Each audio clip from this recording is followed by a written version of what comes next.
What's going on, y'all? What's going on, Nate? What the fuck Um, is up, Vegas? episode fucking 3. We in here. Yeah, man. Episode 3, man. How you doing over there? Uh, we hanging in there, same old, same old. That's what's up. That's what's up. Yeah, man. We live. Shit, big game tomorrow. A chance for our team to stay up top of the actual division. Um, you know, good effort last week. One game, not a game just to be like, oh shit, Super Bowl contenders. One game, but definitely one game that mattered. Division game. Um, Nate still trying to get his stuff together. Are we switching over, Nate? We're switching over. Technical difficulties. We having technical difficulties over there, Nate. Yeah, it's echoing. Okay. So yeah, I'm Yeah, up. them computers are notorious for that. That's why I don't use mine. Like I want to, but it will echo. So, um, like I said, man, it's a big week for the team. And I don't want to be one of those doubters. I believe that this team is on a ascension path, especially the way the defense played, the way the game was coached up, the way they was able to adjust, was good, but it's the Bears. It's the Bears. Ain't expecting much from them. Ain't expecting Super Bowl run, expecting them to be at the bottom of this division. Um, said what Justin Fields was. I know what Justin Fields is, and he's proving me right, proving a lot of people right. Everybody believes he's top of the hill, but again, it was one game. But I expect that to be pretty much the bulk of his season and the Bear season. So we ain't gonna talk too much about last week. We went over that. If y'all ain't watched the stream, you are with Big Nate after the game, which a lot of times we'll be doing. We'll be StreamYarding on Big Nate's channel. So I mean, anything you want to take away from that game last week? Anything you've seen? Anything? How you feel about it going into this week, Nate? Well, I think that the Green Bay Packers put up a good plan, a good game plan, especially Matt LaFleur. And we all seen that at times the game went stale for the Green Bay Packers, and they were able to pick it up in the second half. Oh, I think that the Green Bay Packers are trying to win as a team. They're locked in. They got Jordan Love's fucking back. So that's something that I haven't seen since 2010.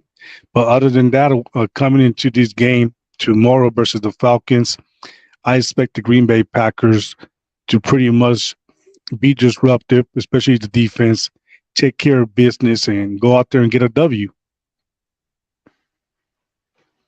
And you hit the nail right on the head with that. I see this team being more balanced. Again, making sure both sides of the ball are helping each other. Whereas for a second there in that game, we watched the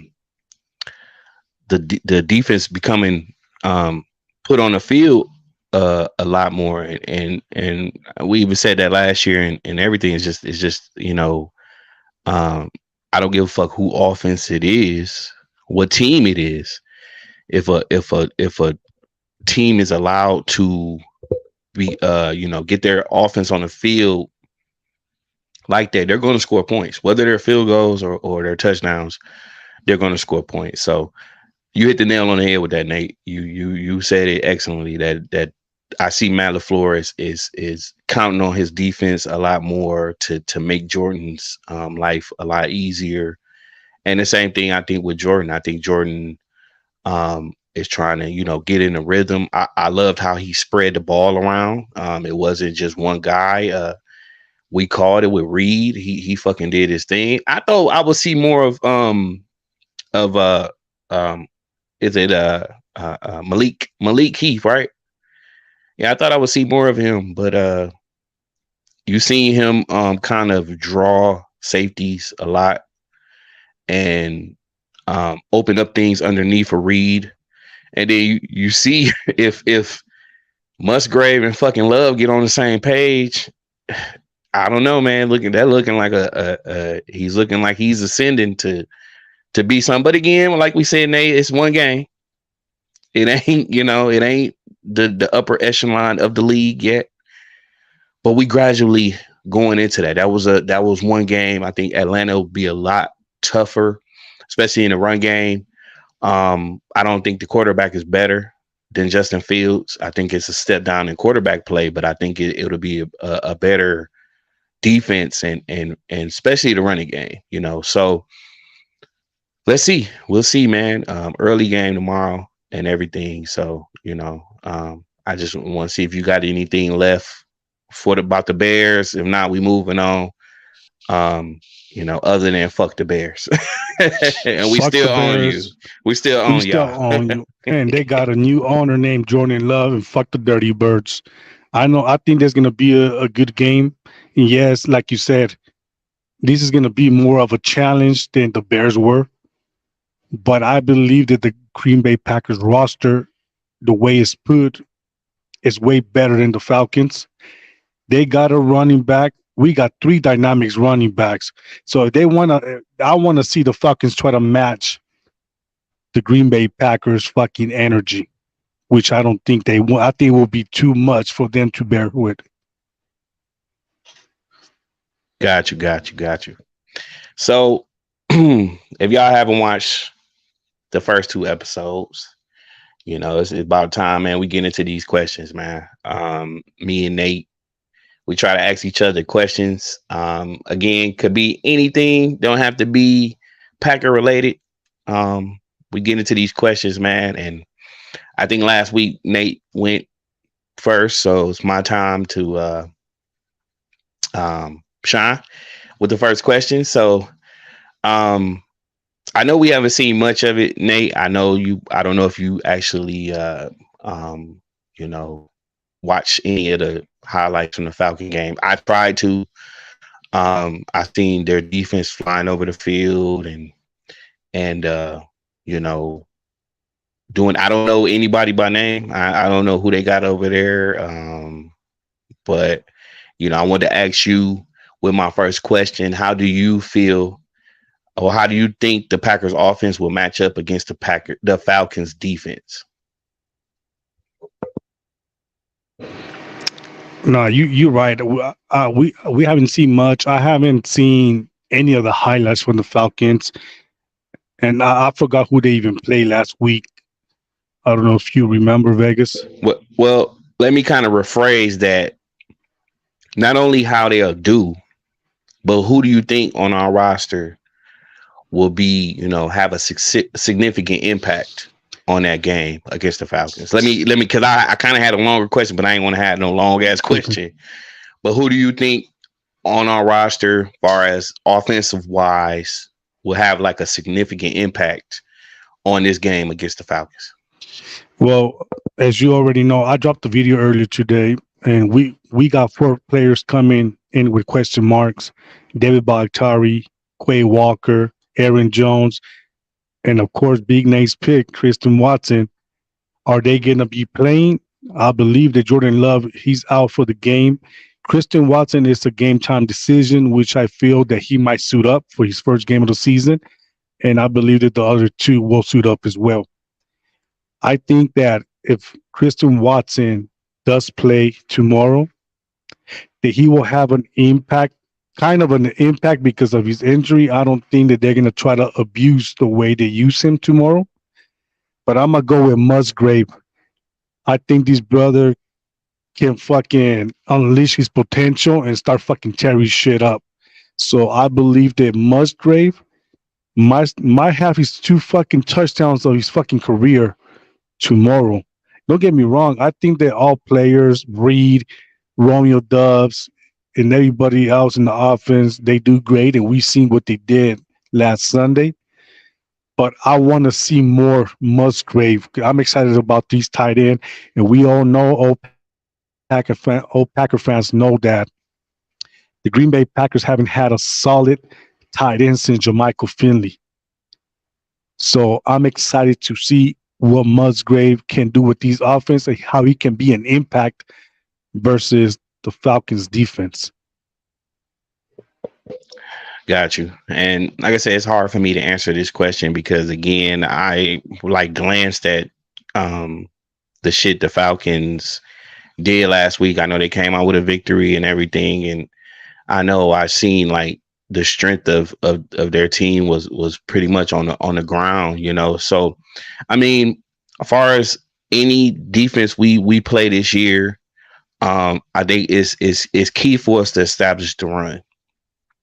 And you know what AJ Dillon did last week was seldom.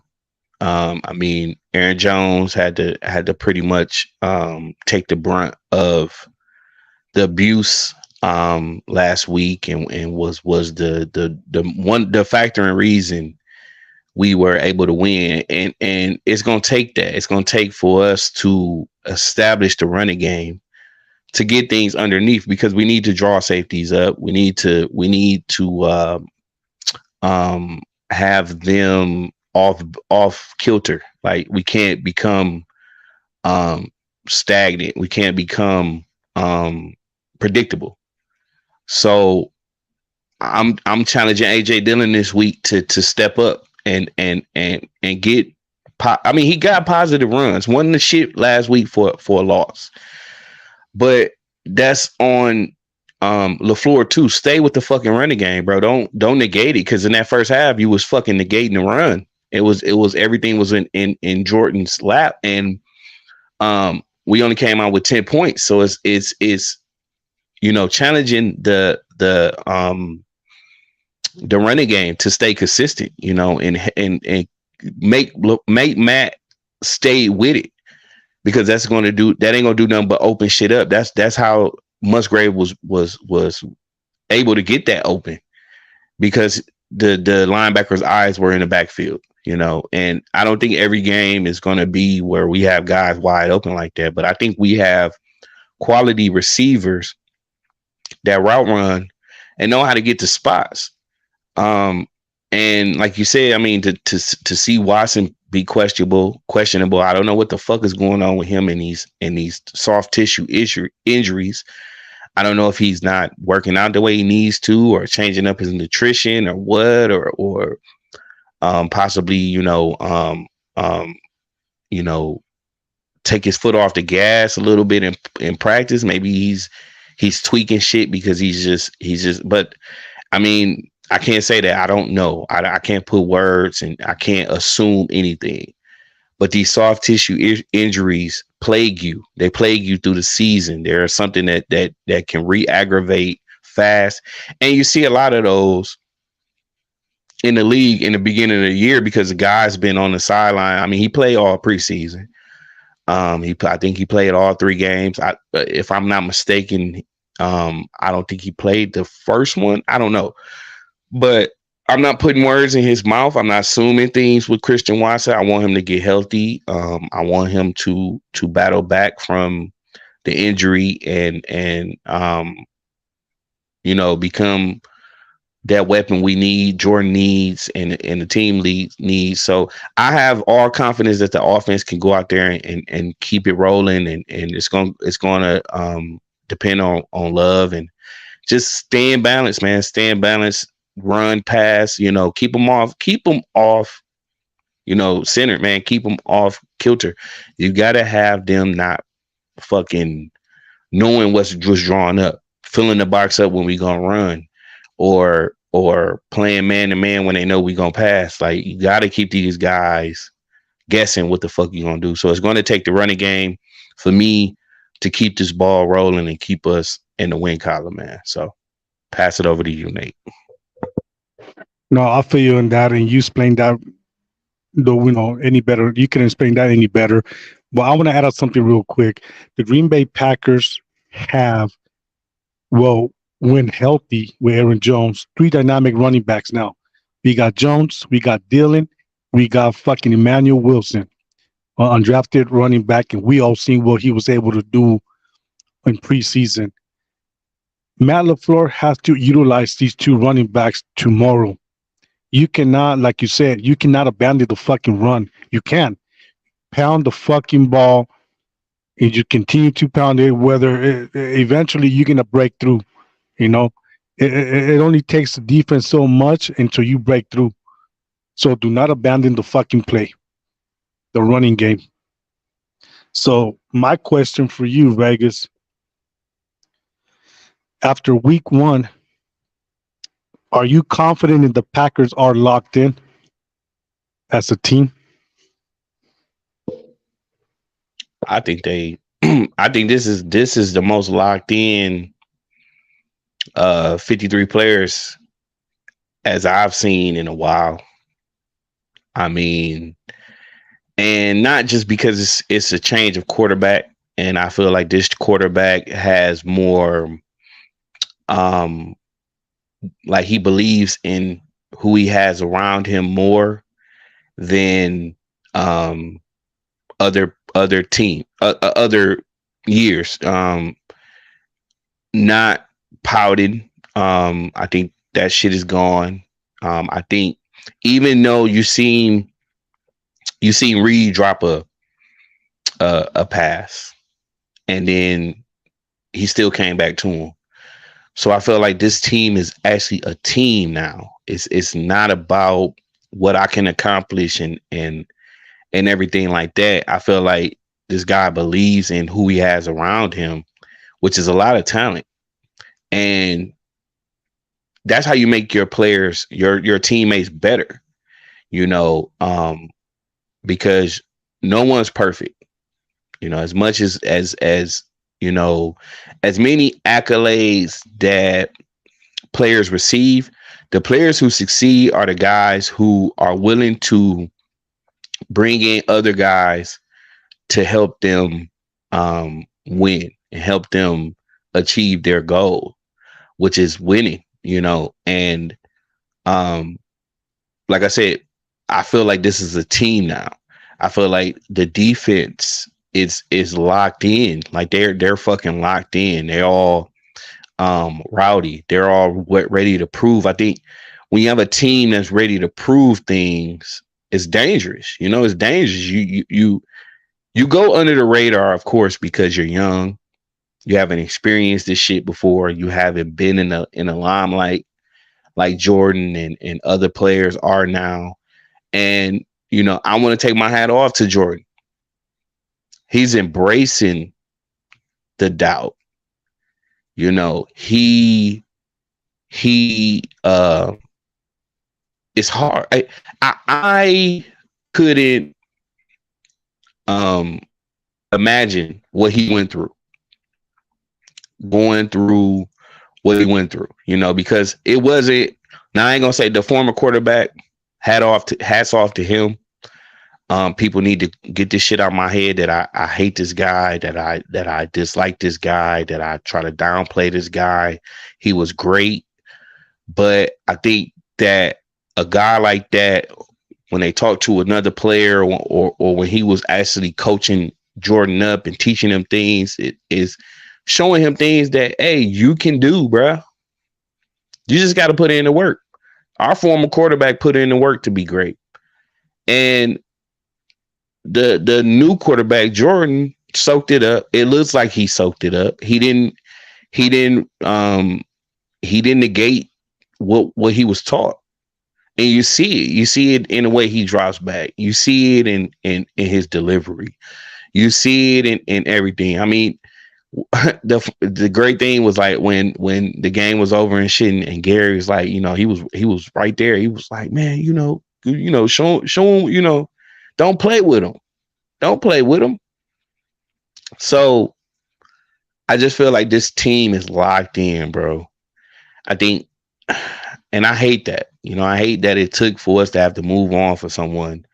for people to put their foot on the gas, because I think we was just in cruise control for so many years that we weren't able to get over the so-called hump we've been talking about for the past 4 years. So I'm very confident, man, that this team is playing as a team and not hanging their head and not pointing fingers and want everyone around them to succeed. Because listen, when your team is winning and you're doing your thing, that makes your pay secure, and they all get millions. So who wouldn't want to succeed? Who wouldn't want to succeed? Who wouldn't want people around them to succeed? Who wouldn't want to be in the limelight? Who wouldn't want to be dangerous? They want to win, and I see that they want to be up there. They want to shut the haters up, and I'm happy to see that, man. We haven't faced any really adversity yet, but I don't think we're going to go 17-0. But I want to see how they respond after that first loss. When shit ain't going right and everything. But the way they was rolling and the way they fighting for each other. And like I said, it's one game, so I can't base everything off of that. But I wanted to see how this team responds to adversity. And they did in the first half because the offense got stagnant. The defense kept them. I think this defense is going to roll all year. I pray to God we don't have any injuries or anything like that to set us back. But I feel like this team is locked in, man. And that's a dangerous team, man, when they all locked in like that. Well said, brother. I got you on that. Me personally, I must say like this. I know one game does not define a Packers season. It doesn't define a quarterback's legacy. But I'm confident enough, like I said in the beginning of these of these podcasts, the Green Bay Packers are locked in. This is no fucking fluke. I think that the Green Bay Packers locker room is united and not taking away nothing from the previous quarterback. I think he gave us a lot of great moments. He gave us a lot of there were times where we were fucking screaming, we were fucking yelling, cursing, whatever it may be. I don't got nothing against the previous quarterback. You know what I'm saying? He carried these fucking teams since 2010. But I'm just disappointed that he only got one Super Bowl. He could have at least got two. We don't hate these man. This man put the Green Bay Packers on the fucking map after Brett Favre. But I think that Jordan Love. I don't mean to cut you off, but go ahead, Vegas. I don't mean to cut you off on your question. That's what we don't do here. But we got to quit saying that. We've been on the map since 1919, man. We've been on the map, Nate, since 1919. We went through a rough patch for 20 years, but we've been on the map. We'll get into that. Let me finish. Let me let you finish. But don't say that, bro. This logo we rock, bro, is up there with the Yankees. It's up there with the Kings. It's up there with any logo in sports.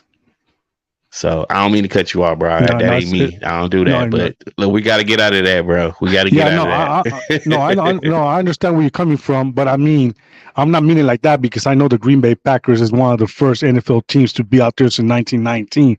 But what I'm trying to say that the previous quarterback, after all them struggles and everything we've been through since Brett Favre era, he brought us back. You know what I'm saying? I'm not saying no. We know we've been out there for a long, long time, but I think that Jordan Love, the way he has handled everything like a fucking professional for being a young kid, I have to tip my hat to that man. He knows that this team is hungry to win. He knows that this team, they're gonna ride for each other through bad and through rough patches. So I believe that the Green Bay Packers are locked in. I believe that these fucking defense and the offense, they got Jordan Love's back. We seen what happened last Sunday, and it's only going to get better. I think that finally these, like you said, this defense is finally going to be riding on all cylinders, and we had to fucking give props when it's due, but I think that Joe Barry finally is going to make the Packers a priority defense priority to make it a top five.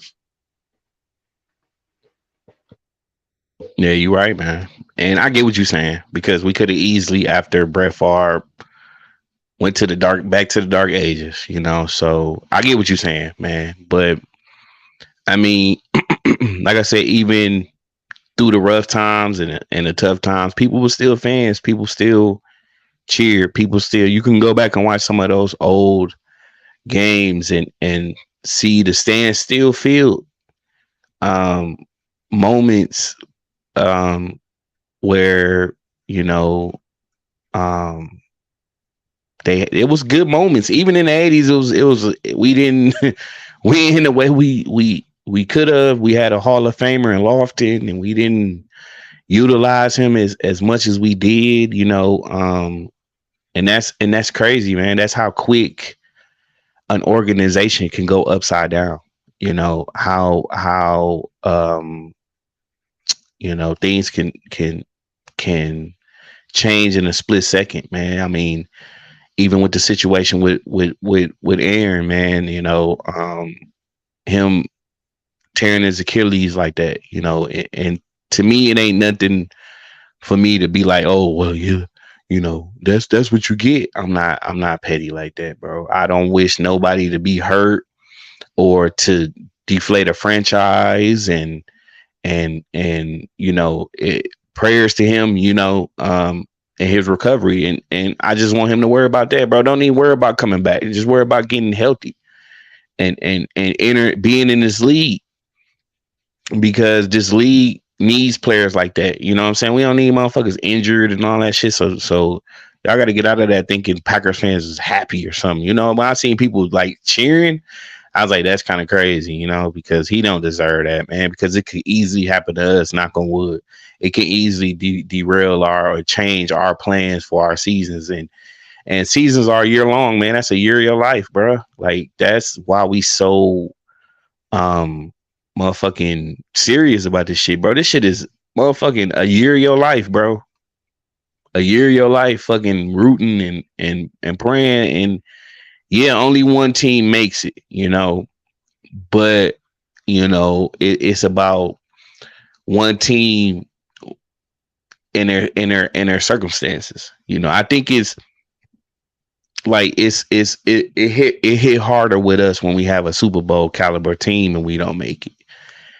It hits differently when you have a team that's rebuilding and they don't make it, because then you look at the high points of that season and you build from that. You say, okay, well, we were close to making the playoffs. Then the following season, you make the playoffs. And then if you keep getting better, the following season, hopefully you hit an NFC championship. And then that following season, if you're able to keep players around and bring in new players and add to what you already got, then you could possibly make the Super Bowl. And then, possibly win it. I don't know. Because I felt like from Brett, when Brett was on his tail tent on his way out, Aaron had a good roster, but then we added Clay, we added BJ, we added those pieces we needed, and we was able to get over the hump. But then a lot of those pieces went down. You seen that. You seen Woodson go down. You seen Driver go down in the Super Bowl, and you had guys behind those guys to step in and do what they think. Even Jermichael Finley went down. Remember?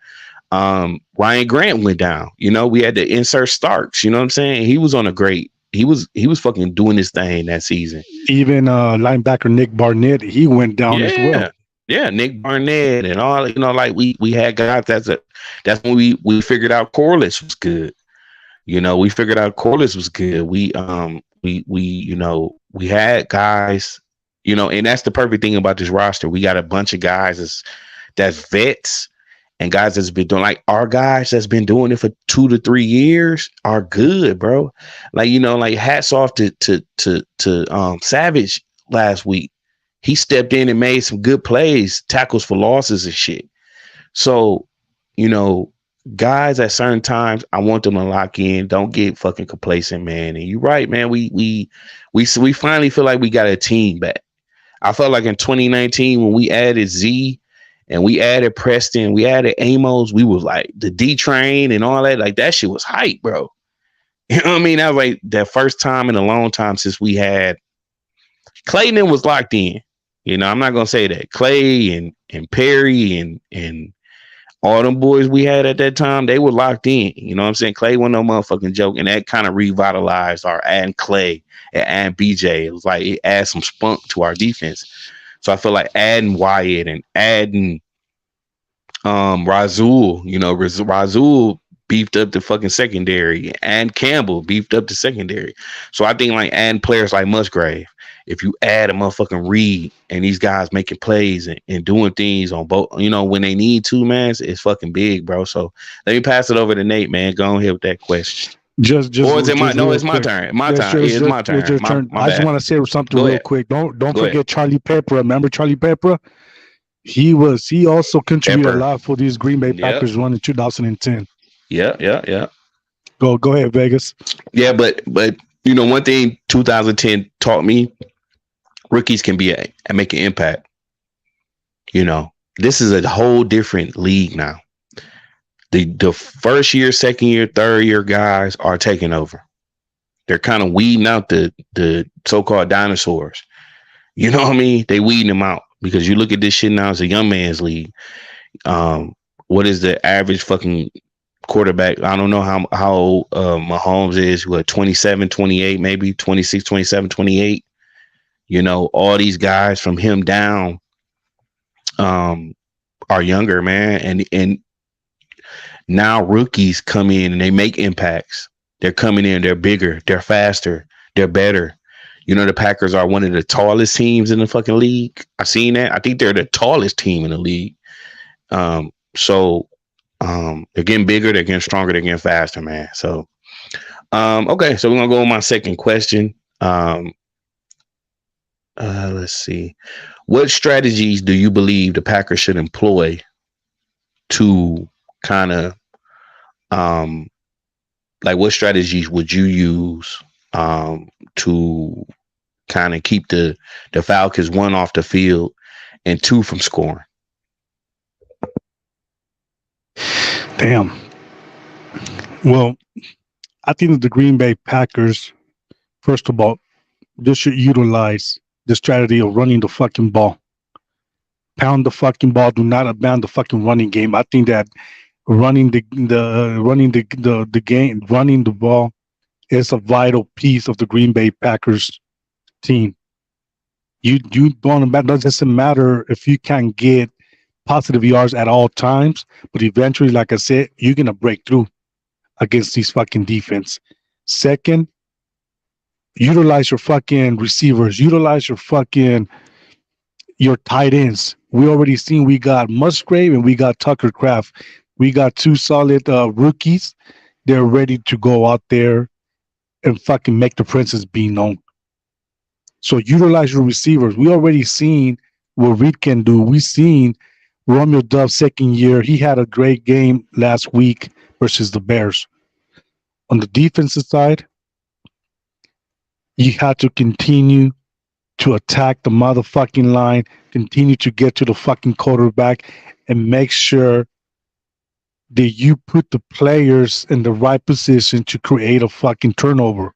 We seen what Rasul Douglas was able to do when he first came into the Green Bay Packers, that game versus the Arizona Cardinals.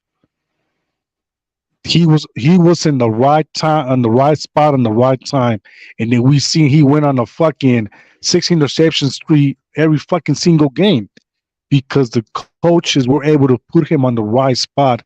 So I think that's what the Packers should do to able to fucking come out with the W and minimize mistakes. Yeah, you're right about that, man. Got to stick with that run, man. And I just think, you know, the Packers defense, man, I feel like we're going to go as far as they take us. I think that's our strength. I think that's the best side of the ball we have. I think the defense is our ace. And I feel that we're going to go as far as they take us, you know, period. So that's minimizing the run. You know, Wyatt and Clark and Van Ness and all those players containing the run and keeping everything um you know north and south. I mean that's what players want to run. Like when you run a play, you want your running back to run north and south. So kind of getting them try to get them to bounce everything outside, go to sideline to sideline, because most of the time when you're running sideline to sideline, um, you get a lot of losses that way, and bullying, man, just being bullies, being bullies. I seen people talking about, oh, well, the Packers weren't as physical. I thought they were, especially Wyatt. He looked like he's ascending, Gary when he needed to. So minimizing their run game. Like I said, keeping them off the field, keeping them off the fucking field, getting them, if it come down to fourth down, stopping them on fourth downs. If it's, putting them in long situations, you want the ball in the air because that plays to our strength, which is Razul and Campbell and fucking Jair and things like that. So, keeping that run game, keeping them off the fucking field, bro. Keep our offense on the field, tire their defense out, wear their fucking ass out. So that's the main thing for me, is like take advantage of that. Take advantage, take advantage of what we can do and our strengths. That's what we need to do, bro. Not no fucking just, going tit for tat. And I think that's one of the things we can do to, I just want to see a top 10 run stopping defense for once, man. We've always been in the 20s, I think.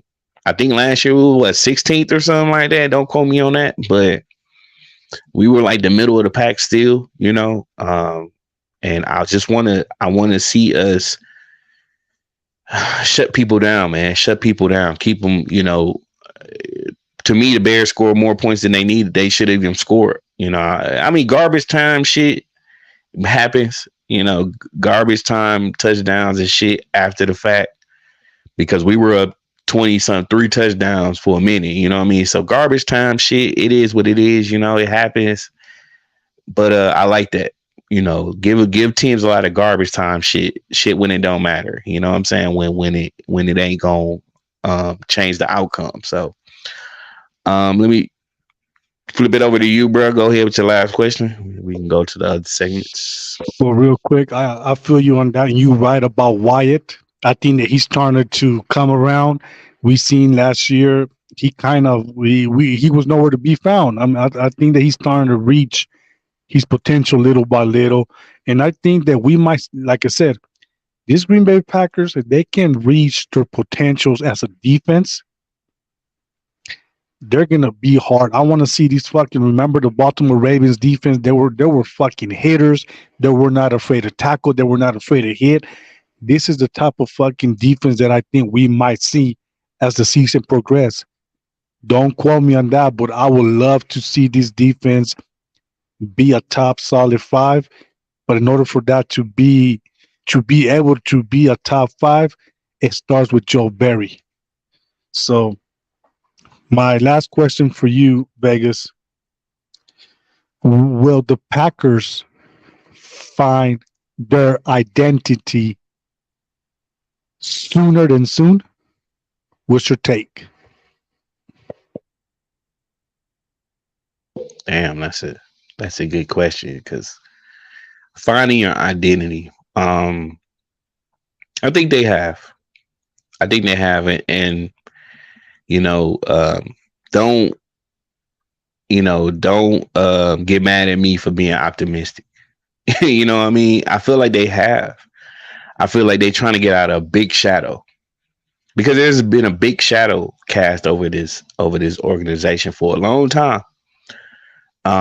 From writers, from fans, of this team not being dominant the way they are at certain times. Like some games, they could be just fucking like, you'd be like, whoa, and some games you'd be like, what the fuck is that? What is that they putting on the field? So I feel like every game they're coming out and they should be, um, you know, I think one crazy thing Matt said was every week we want to be 0-0. You know, we don't want to look at last week and what we did wrong. We want to keep building on what we did right.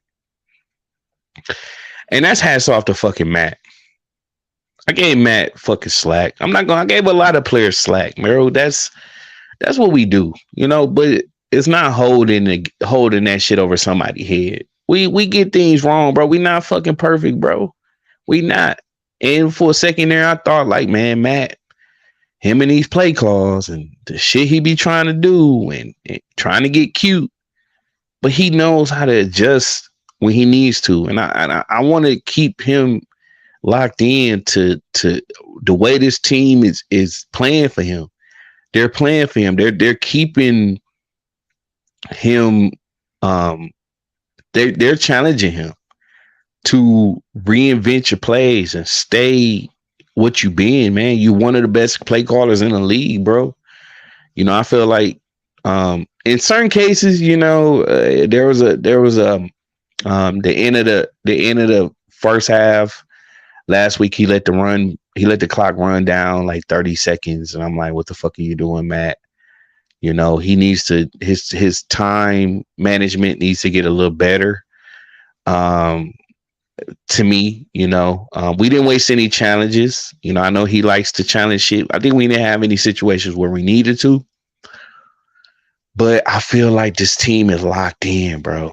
I feel like they're fucking locked in, bro. They're, like I said, they got a lot to prove, man. You know, Love has a lot of big shoes to step into, shoes that I think he can fit or surpass. You know, the defense, we every year we like they could be top this and top that, and you know, categories they start slipping, especially in the run game and shit like that. So I feel like we're locked in, bro. I feel like this team is a team. This team is ready. This team is focused. This team is willing to go hard for the man next to him. And I think the man next to him is gonna go hard for the man next to him. And you get what I'm saying? Like every side of the ball is fucking going hard for each other, bro. Like they're playing with passion and they're playing with physicality and things like that. So anybody say, "Oh man, they weren't playing physical last week," like you're a fucking idiot, bro. Like hell no. Like they were fucking physical. They were fucking dominating. Like, but we got to keep it going. We got to keep it going, bro. 1 week don't define this team. This season will, and we'll see. You know, and like we said, beginning of the season, temper our expectations. But I expect them to keep building game to game, and our I feel like our schedule is building like towards, you know, when we do play those elite teams, because people, first of all, I'm not crowning the fucking Lions elite. Get that out your fucking heads. I'm not crowning them elite. I'm not crowning them as no top team in this fucking league, you know, especially after, you know, they barely beat a team and they was dropping, you know, they beat them by 1 fucking point. So I seen a team with, I think, a worse defense than us, and damn near a worse receiving core than us. They barely beat them. So I mean, they beat them on the road. Yeah, that's it. But I'm not crowning them that. You know, I feel like we're kind of equal on a. You know, I think our quarterback is just as good as theirs, and he could possibly be better. But it's on them, everybody, from top to bottom, proving themselves that they're better and showing that every Sunday, Monday, and Thursday. And we will get real farther than what people expect. So Excellent take, Vegas. Excellent take. I think that the Green Bay Packers want to have an identity. As you already know, they don't have an identity right now because we got a new quarterback at center. We got a bunch of young players. This is the youngest team I have seen in Green Bay. I don't remember when these Packers were that fucking young. Seriously. So these Green Bay Packers team is hungry not only to win, but to find identity. And I must say that they're gonna find it sooner. I'm gonna give it a few more weeks until we start playing some of these solid teams. Because Detroit Lions, fuck Detroit. Those motherfuckers, the only Super Bowl they seen is beating the fucking Chiefs week 1. That was it. So I think that once the Green Bay Packers start finding the rhythm of how to win, the Green Bay Packers are trying to learn. They're learning how to win as a young team right now. But I believe that this team is locked in. We already said a couple times, this team is locked in, and they will find their identity sooner than soon. And when they do, the Green Bay Packers are going to prove a lot of motherfuckers wrong in the NFL and the fucking media. Everybody who's been sleeping on the Green Bay Packers because they got a new quarterback at center, or hey, these might be the fucking making of a great quarterback and continue 15 or fucking 18 more years of greatness. Yeah, man. True that, man. True that. You're right about that shit, bro. Like, I feel like they have the tools, man. They have the tools, and like I said about Jordan, I mean, coming out, I didn't really know shit about him. I'm not gonna sit up there and nobody can sit there and lie and say, "Oh yeah, I watch Utah games." You a fucking lie. You weren't watching no fucking Utah games and really knew what Jordan Love was, other than scouts and people like that. Because when Aaron came out, wasn't nobody watching no fucking Cal games. You know what I mean? Like that. You know what I mean? To know. So it's just about knowing what you got and knowing how this person can rile the troops and make people become better, not expecting them to be better, and that's what I think Jordan is. He doesn't expect you to be. I think he's going to help you be better, and that comes down to, like I said, spreading the ball around and doing things like that. And even like on the defensive side, people like Clark and all that, and Wyatt and all these guys coming to their own. And you've seen a lot of Van Ness, and I liked it that. I like to throw these motherfuckers in the fire, bro. They get you paying these motherfuckers too much money, or you're drafting them too high to not play them and see what you got. You go down with the team, and I just feel like everybody is trying to make a play for each other. Everybody's trying to make a play. I think last week Nixon fucking tried to he looked off his player, and that cost us a touchdown, So do your job at the best of your ability. Let the other guy do his job, and if he fucks up, he fucks up. But trying to do too much, keeping your eyes in the backfield when they don't need to be, when you need to be locked in on your player, and trying to do too much and trying to be the star when you just need to play your role and shit like that. That's where I think this team would derail and shit like that, man. So I feel like they locked in. I feel like they feel like a win. I mean, a team. They got that first game under their belt, a division game, a big game, a Fox game of the week. This was a national game. Everybody in every market was able to watch this game, and eyes got open. They was like, damn, you know what I'm saying? Like, holy shit, you know what I mean? Like, but it's one game, and it's again, it's who we played, and that ain't saying much to them, but it counted. A win is a win. I don't give a fuck who it's against, man. So so that was question time, man. Now it's time to hand it over to Big Nate. And I don't know if this week is actually going to be a what's your swag week for Nate, but this is time for Nate. I listen, Nate, I give you the floor to do and say what you want. Don't sugarcoat shit. Again, this is not this ain't PG rated. This is R TVA. We ain't TVMA. We ain't gonna try to go that far. No sexual references and all that type of stuff. We don't do that here. But Don't do death or shit here. when when I turn this shit over to Nate, man, this is a chance for Nate to get things off his chest and say what he got to say, and I can't control. He's a grown man. He's my co-host, and this is pretty much his segment, man. To do him. So go ahead, Nate. Do what you got to do. Well, you know what time it is. It's time. What's your fucking swag? Vegas, there's something that I want to get out of my chest that transpired yesterday. So I'm going to start it off like this. AJ, what the fuck happened to you? You were a solid motherfucker to becoming a soft motherfucker now. You just lost 2 members of the pack attack because you want to get cocky. You want to fucking bring down your crew down. They respect me in Vegas.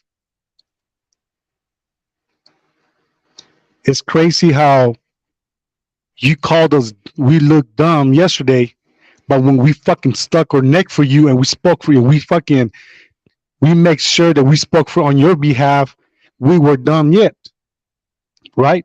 We weren't looking dumb then. But me in Vegas, we fucking stuck our neck for you, brother. I thought it was a fucking brotherhood, a crew that I can fucking count on. I just want you to keep in mind that me and Packer fan in Vegas, higher point of view, KHTB, TR, we have rep this fucking team. This fucking crew, the Pack Attack, we have repped this fucking crew with loyalty, with respect, and harder than you because you've been an MIA, missing in action, brother. So I don't apologize for going hard on this fucking crew. I don't apologize for going against my own agenda or against my own narrative and speak truth. I don't apologize for repping this fucking crew with swagger. If you're watching, AJ, if you can find 2 solid motherfuckers like Vegas and Big Nate to match our fucking energy, then go for it. But don't you dare respect Packer fan in Vegas. Don't you dare respect Big Nate. I'm not going to sugarcoat it. If motherfuckers don't like the way I say things, then fuck you. You got no reason to be in my motherfucking channel, point blank.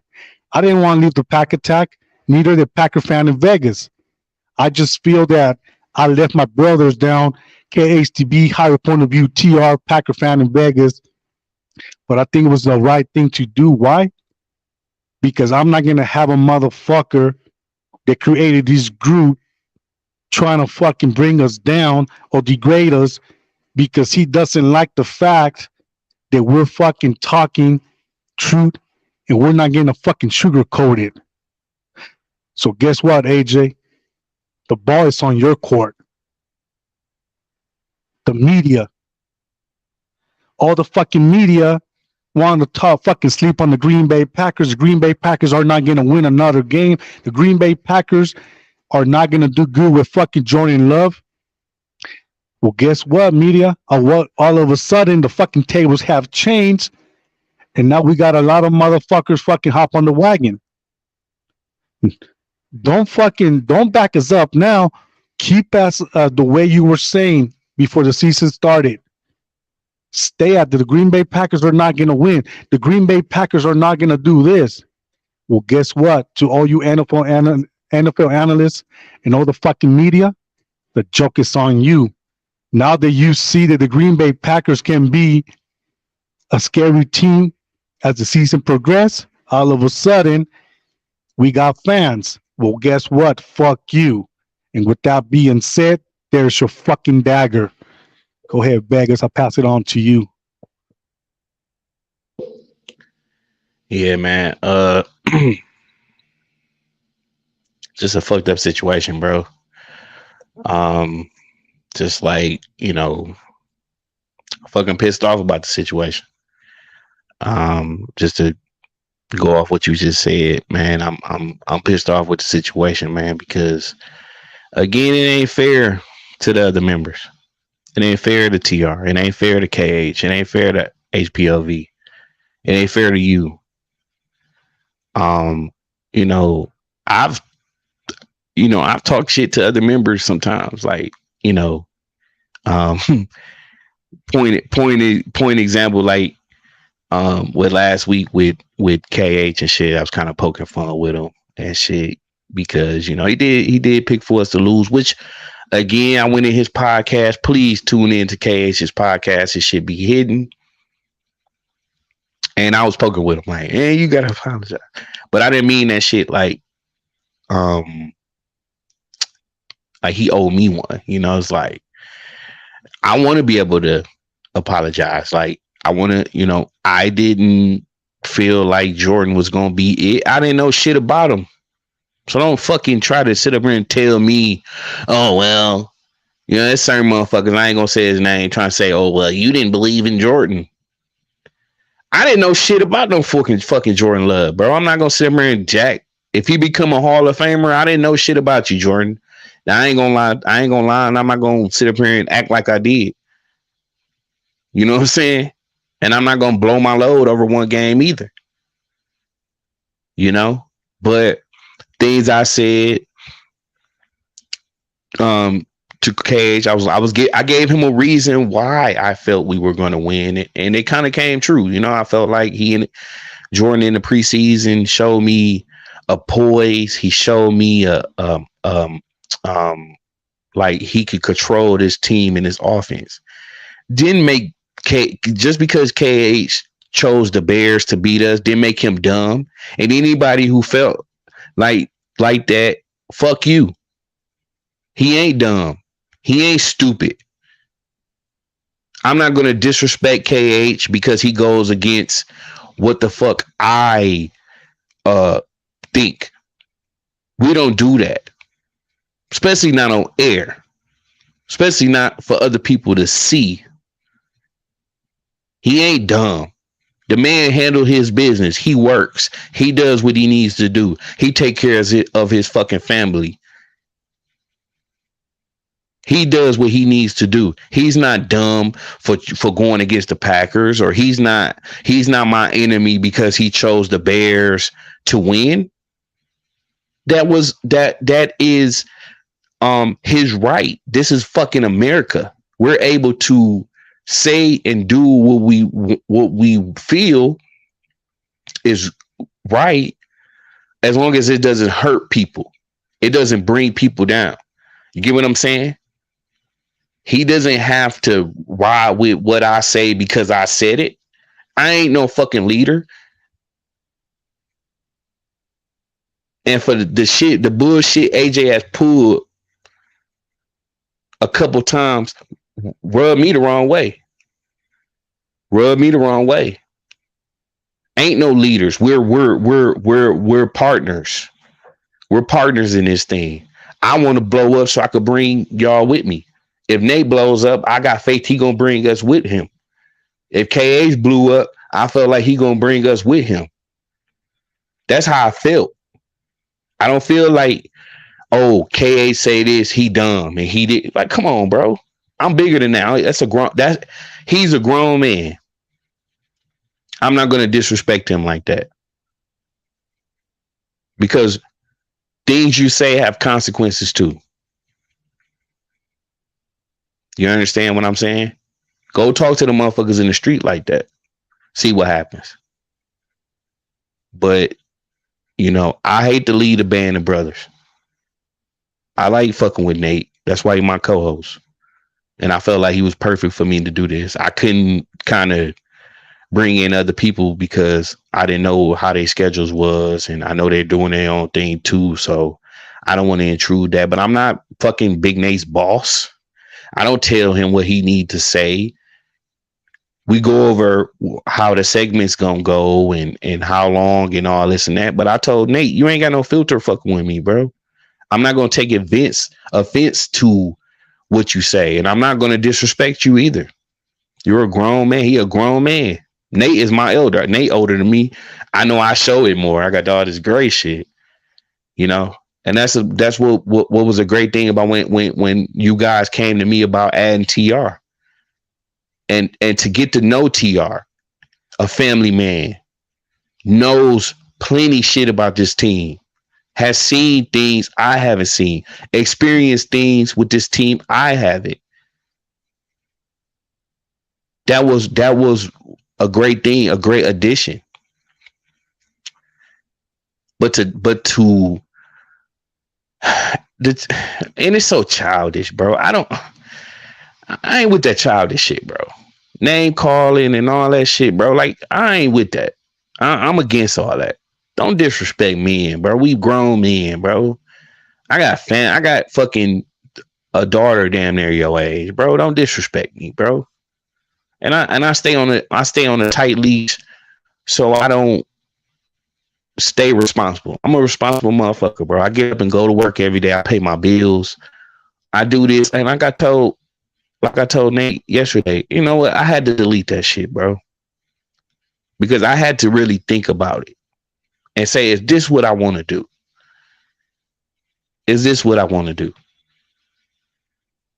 And yes, I want to move on from the pack attack. I want to move on from it. And I'm not moving on from being a friend of Nate and KH and Higher Point of View and TR. I don't want to move on for being their friend. But I can't be friends with somebody who feel like I'm dumb or I'm stupid or I don't know shit. Because like I told Mr. Bernard yesterday, don't sit up here and try to downplay the shit Brett Favre has done because you feel Rodgers is better or some shit Brett Favre. Listen, what he did off the field, we're not talking about that. What he did off field, we're not talking about that. We're not bringing that shit up on my side of this thing. Whatever he did off the field, that's his problem. But what I seen on this field and knowing that this man put together some of the greatest quarterback seasons ever, when it was tougher too, because they were throwing flags and shit like that, you know what I mean? But it was a way tougher sport. NFL is getting soft. It's getting softer and softer. It's a QB league now. And you see him start to thrive. That's why they came to Green Bay and kicked our ass twice. And you seen that competitor. And you seen what he could still do. But it was our organization believing in the next man up. And which was a good thing. But could he still do it at a high level? Yes. I remember Favre losing the NFC Championship. He was one game away in his later years. So stop with all that. Oh, Brett Favre this for you, because you motherfuckers holding that shit over what he did off the field over his head. What he did between them lines and them interceptions, yeah, some of them was dumb. I ain't gonna lie, Brett. A lot of them motherfucker interceptions was dumb. But you know what that was? Because Brett felt he could make every throw in every situation. Brett said one time, and TR, you can back me up on that. Brett said one time he had three guys open and he threw to the guy that was double covered because he felt he could make every throw. And it got him in trouble a lot. He's the lead. In the history of football, no one has thrown as many interceptions. But I seen that man put the ball between two motherfuckers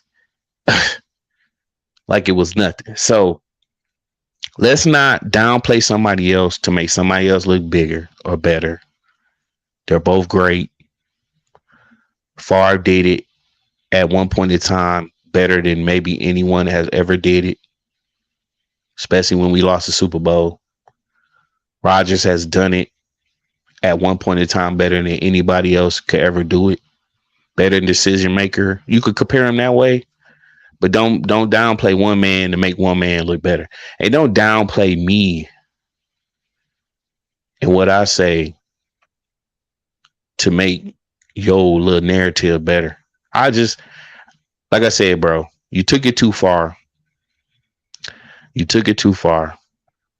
And since you're the so-called leader, if that's the way you want to lead and that's the way you want to represent this crew of men by labeling them something that I ain't. I got a diploma. I got 3 points in school and all that type of shit. I've never been done, bro. Never. And I'll never be. And I'll never give you the chance to act like I am. Or, I won't give you that chance no more, bro. I won't give you the opportunity to think that, listen, bro, we cool, but we ain't that cool, bro. We ain't that cool. We ain't that cool. And that's where you cross the line because you feel like we are that cool. We cool, but we ain't cool. We ain't that cool for the disrespect. And that's the same thing with Nate and Cage. I'm cool with y'all, but I ain't that cool with y'all while I'm going to disrespect y'all, bro. Call you out your name, label you something you ain't. Nah, never. Never, bro. So that's the end of that. I just wanted to piggyback off a little thing with what Nate said, man. And I hate to do it, bro. I hate to move on from a group of gentlemen that I was locked in with. Y'all motherfuckers helped me get up and down these roads every day. And when I was away from my family for 10 months to better my career, and y'all y'all know a lot of shit I went through. You know what I'm saying? Like that's how we supposed to be brothers, bro. We look out for each other. And that's the crazy part. And that's why I couldn't believe, like, bro, you coming at us that way, but we've taken up for you. When other month, I'm not gonna name people. I felt like if I got a personal issue or personal problem, I could call Nate. I can call KH. I can call TR if I need advice. You know what I mean? But I try to be, as a man, responsible enough where I don't put my problems on them. If you're going through something, bro, just talk to me. If you feel like you're going through something, bro, in your life, and because you've been fucking distant. 1 minute, you one of the main ones. I ain't making videos. Now, that's not gonna stop me. But why should other people pick up your slack? We try to do things differently. You say you're gonna do this, you're gonna do that. Like, do it, bro. Just do it. But what's going on, bro? Like, something personal got to be going on with you, bro. And everything going right for me, and I'm still trying to make things going better in a forward direction. I'm not going back, bro. I've been through too much shit. But you got to understand, man, respect men, bro. Men deserve respect, bro. I've never called Zay or Key or Patrice or Cali Packer or Nate I never labeled them something they ain't. Because now it's like, bro, I'm dumb. Like, I'm dumb and shit. Like, bro, that's, come on now. I'm not dumb, bro. I made a lot of smart decisions in my life, and I'm not perfect. I make mistakes too. But we moving on from this shit, bro. That's it. I'm just letting people know that I'm no longer repping the Pack Attack, but I am still going to rep these people in their channels. I'm still going to want you guys to watch Big Nate's content and KH's content and Higher Point of View content and TR content. I want you guys to still support them. Because no matter what, outside of this Packer shit, and if you let Packer shit get to you that bad that you unsubscribe or don't like or don't want to watch our content, bro, that's fucked up. Because we put our all in this shit, bro. We put our all in this shit, man. So that's all I got to say on that, man. We kind of clearing the air on what happened and what's happening. And I don't like putting dirt out there. I don't like putting baggage out there. But as our subscribers and our fans need to know, I don't want them to be in the dark about change. You know, if we're changing something up and something's different, I don't want you to, well, why don't you see this person anymore? Or why this, you ain't doing this no more. You're going to know why. And today was the day we cleared it up. It kind of happened yesterday. I feel like yesterday's StreamYard wasn't enough context on it. I felt like it was a little bit sloppy. And I felt like today is a little more me clear, a little more clarity in it. I'm not trying to raise my voice. I'm not going to get mad. I'm not going to do anything. I think it's a little more tasteful for me to do it this way. But I got to change up my content. And I told Nate, focus on you, bro. Focus on your channel. Focus on what you need to do for yourself, bro. You know, if you still tag me, you still send people over to watch my shit, I appreciate it, because I'm gonna do the same. I'm gonna start treating people the way they treat me, man. And that's just how it is. You fuck with me, I fuck with you. You don't want to fuck with me? You ain't gonna, I ain't losing no sleep, brother. I ain't losing no sleep, my nigga. You know what I mean? Because I rep this shit to the fullest, and I don't try to let nobody make us look dumb and try to clown us. And that's why we was against a certain individual, because I think he don't uphold this G the way we do, and he doesn't have the same passion, because certain people will laugh at your misery and make light of your misery and fucking capitalize off your misery and the work you do. And people not gonna start. I can't capitalize off the work Nate do. I can't keep capitalized off the work KH do. They my brothers. They cool as a motherfucker. If y'all get to know these dudes, they cool as a bitch. They have interesting takes. I love everything that they do. They break down about this shit, because they don't try to just cater to people and all that. They ain't just trying to get views, and they ain't trying to just get subscribers, bro. These motherfuckers real about this shit. TR2. So that's it, man. Just let you know. I want to add up something when you're done, Vegas. Well, real quick, Vegas, you already know you're my boy. I got your back. You don't have to worry about that. You're like family. We've been to your home. You have invited us to your home. And the same with TR. Kyra Point of View, KHTV. You guys are still my brothers. I'm still fucking with y'all. Ain't nothing changed. But and I want to say something. This group, because of us, Kyra Point of View, KHTV, TR, Packer from the Megas, myself, this group is what it was, or what it still is.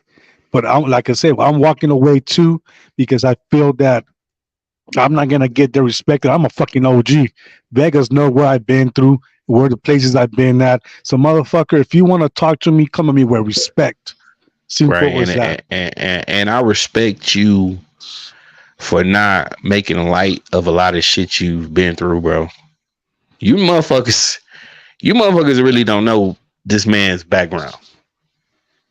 Nate's been in the fucking underground of this world.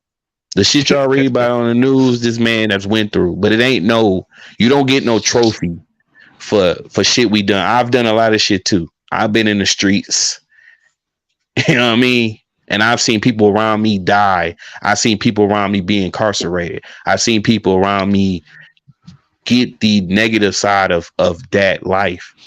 But we try to be Nate. He tries to be a role model for his son and his kids and Packers fans. And I try to do the same. It ain't what we went through. It's how we learn from what we went through and try not to be that again. I don't want to be how I used to be. I don't.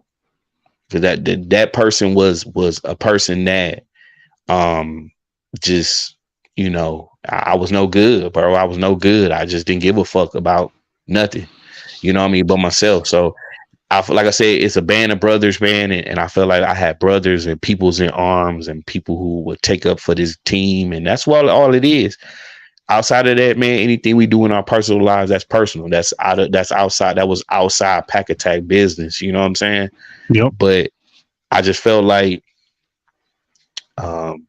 you know, I fuck with y'all too tough to be disrespectful towards y'all.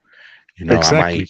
we poke with each other, and we talk shit in the group chats and all that type of shit for a reason. That was personal shit. That shit outside of this shit, and that shit should never have went that far. You know what I mean? Like whereas we feel lesser than. Like I'm not lesser than, bro. I've been through a lot of shit, and I try hard every day to not go into these temptations and things that could alter my life. We got too many people depend on us.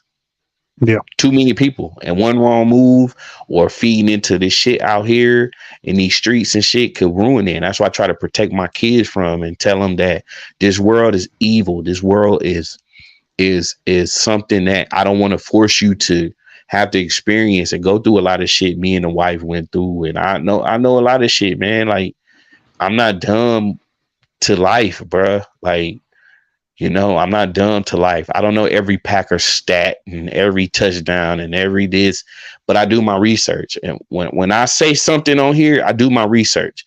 If I'm talking about why in this, I do my research first. And if I have to go back and do my research, I do that too. Yep. So let's move on from this shit, Nate. Yep. That wasn't the whole intention. I know you wanted to just clear the air and get that off your chest, and me too, man. And let's just Move maybe on, something, man. maybe, It's all good. yeah, move on, bro. And I hate it had to come down to that, man. It shouldn't have to come down to that, man. I felt like this was, like I said, my band of brothers, man, and people I fuck with tough, man, and ride or die for. And I see that ain't the case, man, with an individual and how he gets. And I know how you get, AJ. I know how you get. And I never thought you would pull that shit with me, because I know how you pull. I know how you pull shit, bro. Nate know too. Nate know too. If you want to really pull it out there, bro. But I ain't exposing nobody and they baggage and all that other shit. But if you going through something, bro, you got my number. You got Nate's number.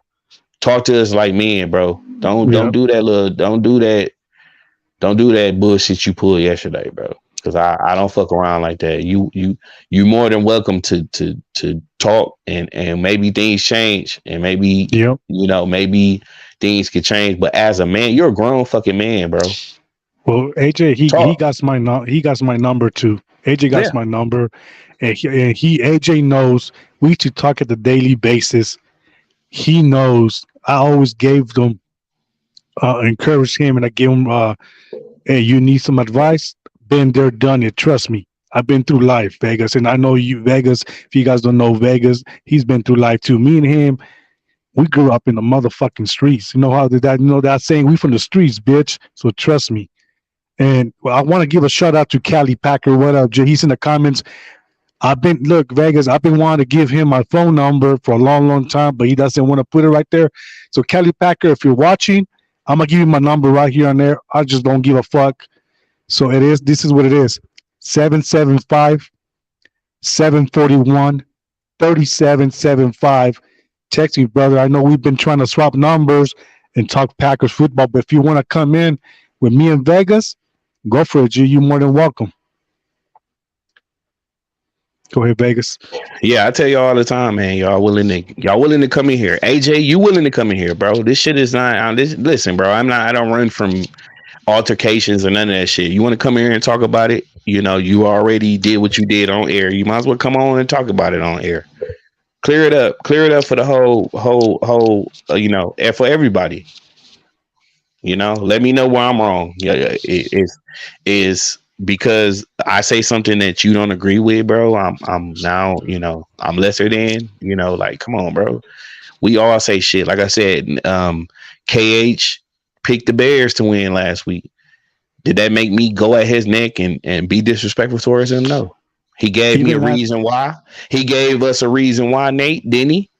Yep. He explained himself, and cool. That's what you do. You don't sit up there and fucking. He said he got half of it. Say it slower for him so he can get it. Hey, listen. Anybody out there, don't be calling Nate because he's gonna block your ass. Well, I got a wifey and I got kids. Don't be bothering motherfuckers. Go ahead. This is the number, Kelly Packer, 775 area code 741, 37, 75.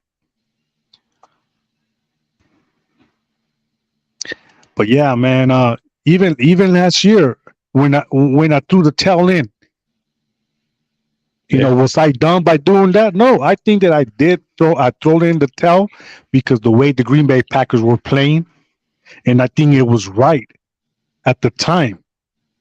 Did I take Right. did I regret it? No, I don't regret it. The thing about for you guys that are watching here, for you guys that don't know, me and Packer fan in Vegas, we're not gonna sugarcoat shit. If the Mm, Packers ain't playing good, we're gonna fucking say it. And if your fucking pussy hurts, we'll put some veggies though. I don't give a fuck.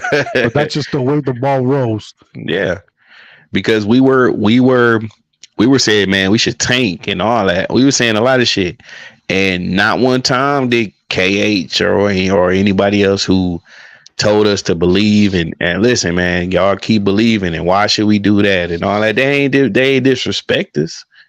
They still fuck with us, bro. Like, come on, man. Like, if you want to talk about this shit, bro, we can air this shit out.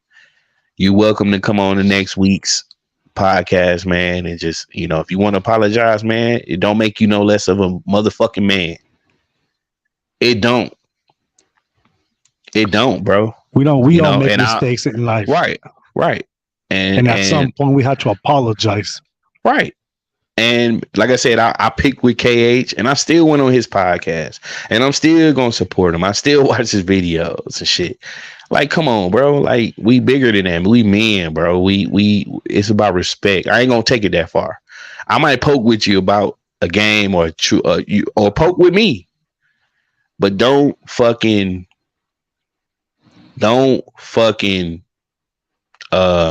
take my kindness as no weakness, bro. Please don't. Please don't. So let's move on, man. Like I said, if AJ watched this, man, we can talk this shit out like men and go from there. But right now, this is my second week of my segment, man. Um, laying the pack down. Laying the pack down, man. So this week in laying the pack down, I'm gonna sit up here and like I said, I'm gonna call out some individuals.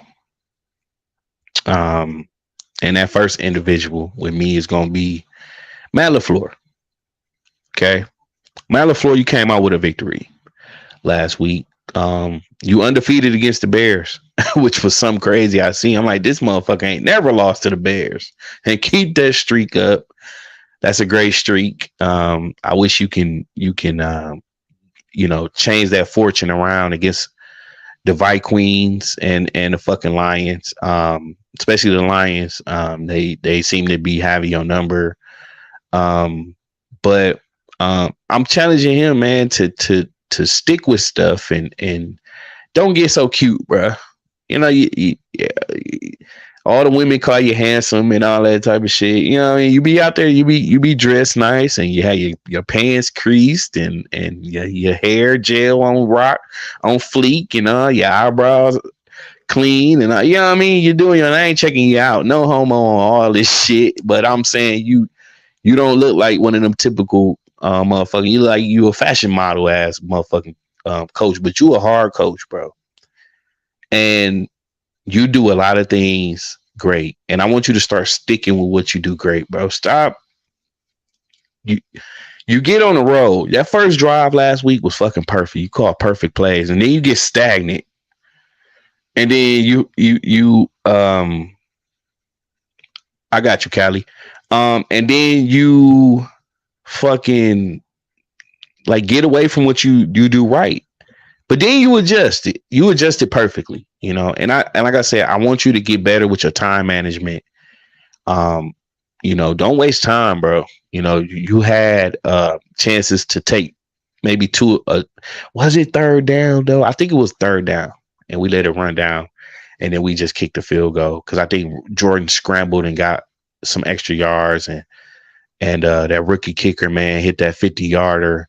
Before halftime. That was a fucking great play, on his part, but it shouldn't be that hard and sticking with it. And then fucking AJ Dillon, bro. Come on, bro. Like, that's why I told y'all, like, I wish he could have been like, I'm not saying, let me not say that, bro. That's me.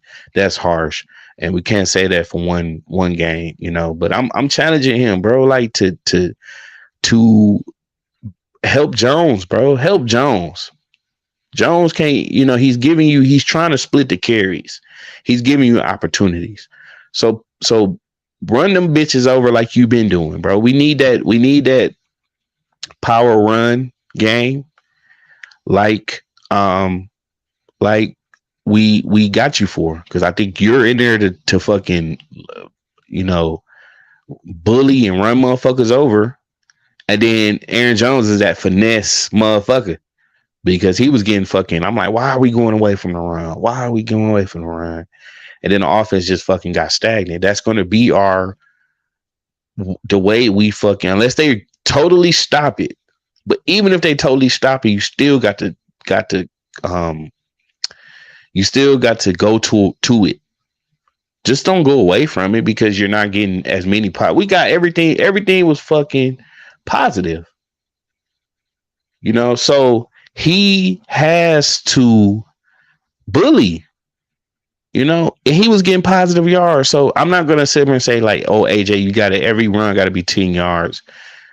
But he made positive yardage. So I'm not being as harsh on AJ as y'all think I am. You know, every game ain't going to be no 100-yard game, but I want more from him where it's like every game is different from the next, you know, where you maybe that's why he got away from it with AJ. On a wide receiver core, man, I just want Watson, man, to get healthy. Again, like I said, with Dobbs, I feel like Dobbs is our number one. You know, don't, you know, it's just my opinion. Don't get mad at me for that. Offensive line, you fucking did your thing, man. You fucking did your fucking thing, bro. If that man has that much protection, you know, and Jordan, you know, fumbling the ball, you pick the ball up, you still set your feet, you still got your eyes downfield. That was a big play for me.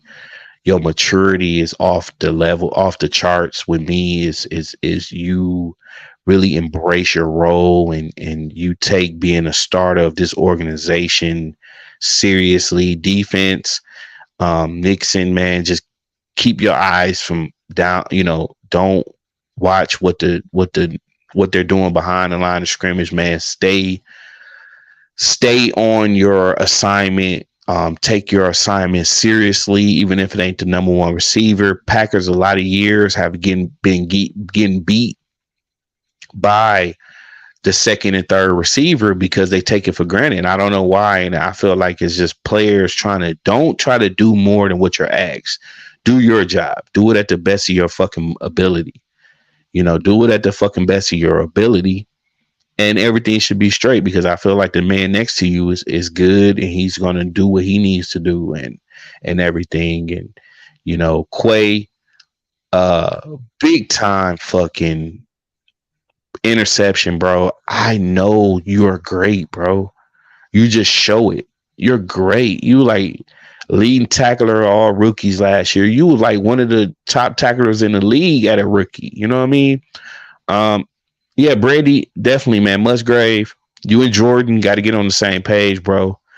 I felt like you cut that route in too much when you're supposed to stay outside, because that's where Jordan put the ball at. You know, don't round your routes off so much, and you know, great play on that open play. And I feel like this man he's showing us something. You know, it's only, like I said, it's only one game, but damn, for you to play the way you played in your first game and fucking Reed,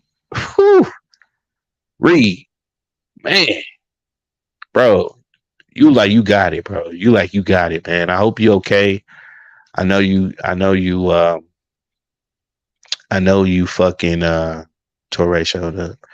Yeah, Torrey showed up. I think he only got one pass. I think one or two, one much. But again, this team is not going to succeed with one player having 150 yards and all that. It's not going to succeed like that. We seen it with Devontae. You can't have one receiver getting all the targets and getting all the yards. I think every game we're going to see somebody else step up and do things, but spreading the ball around, man. I said Rogers. Sorry about that, people. 18 years, man. Listen, Love. That's a strength of his, man. He's willing to spread that ball around, man, and get players involved. And that's a good thing. When you do that, that builds their confidence. That always keeps their head on a swivel. That always keeps them, you know, understanding that at any play, at any time, your number could be called. So everybody, and that's why I told you, Nate, about everybody being involved and everybody making plays, and that's a good thing. You ain't got one or two people out there making plays and everybody feeding off the play that the next person made. That's a great thing. You know what I mean? So, hey, that's week 3 of laying the pack down.